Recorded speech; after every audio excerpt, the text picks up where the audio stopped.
Sahel, à cause du terrorisme, 7,5 millions de personnes en insécurité alimentaire.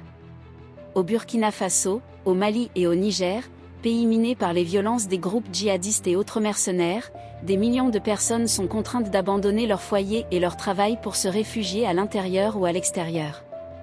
Résultat, 7,5 millions de personnes connaissent une insécurité alimentaire sévère. En dépit des politiques sociales mises en place par les militaires au pouvoir dans ces trois pays et malgré les aides en tout genre, le climat d'insécurité posait problème à un règlement rapide de ce phénomène. Les militaires au pouvoir au Mali, au Niger et au Burkina se battent sur plusieurs fronts, sécuritaire, social et politique. L'ampleur de l'insécurité alimentaire sévère et de la malnutrition qui y est liée semble diminuer et marquer le pas dans la région.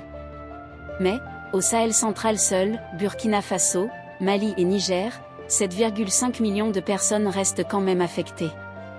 Par conséquent, le problème de l'insécurité alimentaire est encore loin d'être réglé, ainsi qu'au Cameroun, au Tchad et au Nigeria. En outre, en Afrique de l'Ouest et centrale, l'insécurité alimentaire a progressivement empiré ces 5 dernières années, analyse le vice-président régional de l'IRC pour l'Afrique de l'Ouest, Modou Dio, cité dans le communiqué. Le climat d'insécurité et les chocs climatiques ont accentué le problème de la malnutrition et de l'insécurité alimentaire, et poussent la jeunesse, hommes et femmes, à migrer à l'intérieur et à l'extérieur de la région à la recherche d'un environnement plus favorable, poursuit le communiqué.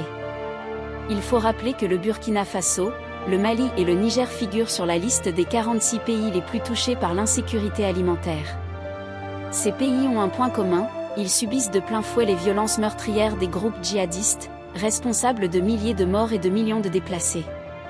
La reprise en main progressive des richesses de ces trois pays par des nationalistes et l'arrivée de nouveaux partenaires économiques, chinois, russes, iraniens et latinos, dans des relations gagnant-gagnant, est une solution globale au règlement de cette catastrophe humanitaire et sociale qui n'a que trop duré.